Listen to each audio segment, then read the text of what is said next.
Ariana Grande has settled a lawsuit filed 2 years ago against her, where she was accused of plagiarizing her 2019 smash hit, 7 Rings, from a song a hip-hop artist had written a few years earlier.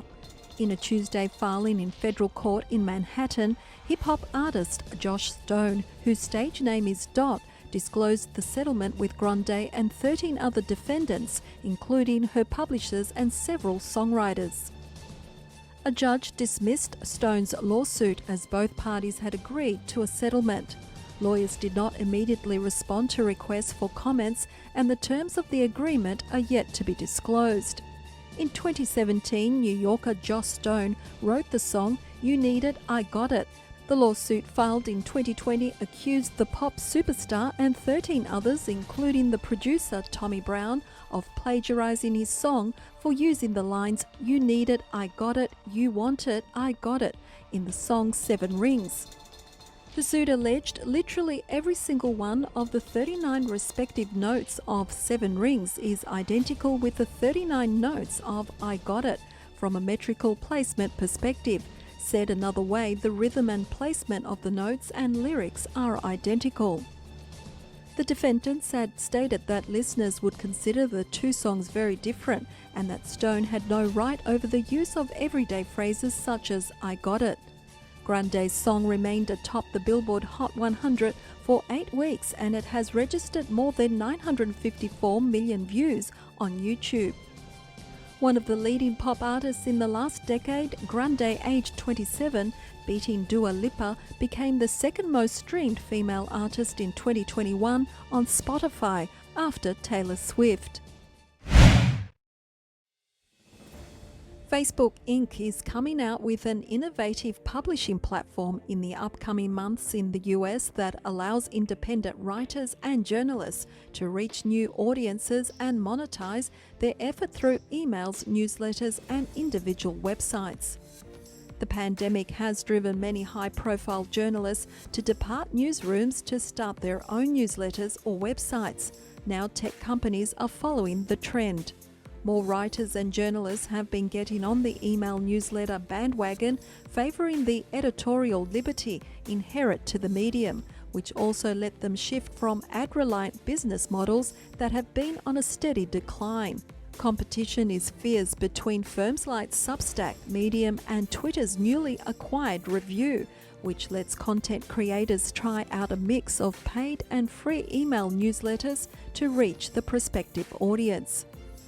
Facebook's new platform, which will allow writers to monetize via subscriptions, will be included with Facebook pages to enable writers to form groups to engage with their reader community.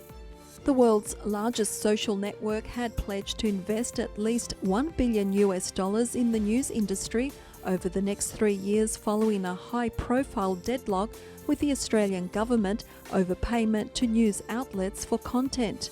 Facebook will soon begin testing partnerships with a small group of independent writers for its new publishing platform, including access to tools to build actual websites. Facebook's new platform will allow writers to monetize via subscriptions and be integrated with Facebook pages. The company said that adding it will also enable writers to create groups to engage with their reader community. In time, Facebook plans to build tools within the platform that allows writers to monetize their websites and newsletters with subscriptions and other forms of income. The social media platform Parler has just come back online after Apple removed them from their App Store in January, claims they were not moderating hate speech. However, after reapplying to the App Store, Apple has denied their request, stating that Parler still carries content deemed offensive to race, religion, and sexual orientation, including Nazi symbols. Parler was also booted from Amazon's AWS cloud service, forcing it to go offline for several weeks. After having reviewed the new information, we do not believe these changes are sufficient to comply with App Store review guidelines. There is no place for hateful, racist, discriminatory content on the App Store, As you know, developers are required to implement robust moderation capabilities to proactively identify, prevent and filter this objectionable content to protect the health and safety of users. Apple wrote to Parler's Chief Policy Officer on February 25th. In an interview with Breitbart, Parler said that it has always removed violent and inciting content. Such content was not limited to its platform alone in the weeks leading up to January 6. The company has explained to Apple that it has implemented a combination of algorithmic filters and human review to identify and remove such content. Also, it has introduced a new feature that allows users to filter out personal attacks based on race, sexual orientation, religion, or sex. Parler will continue trying to work with Apple. The social media platform hopes that Apple will distinguish itself from other big tech firms by supporting its customers' desire to think different, one of Apple's historic marketing slogans. In 2017, Apple took down several VPN services which were used by pro-democracy and free speech activists from its App Store in Communist China, since they were deemed illegal in the communist regime. The Chinese people had access to connect with people globally.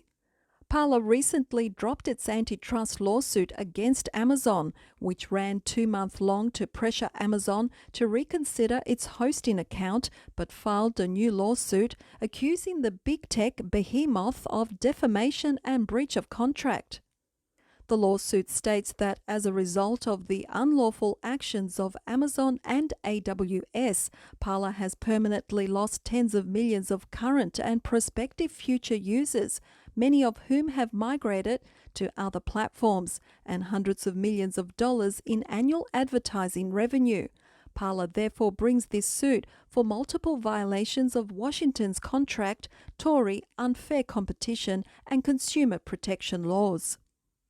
The suit claims that Parler was about to be valued at $1 billion when Amazon blocked its hosting account without providing 30 days' notice before expelling the social media platform from its servers.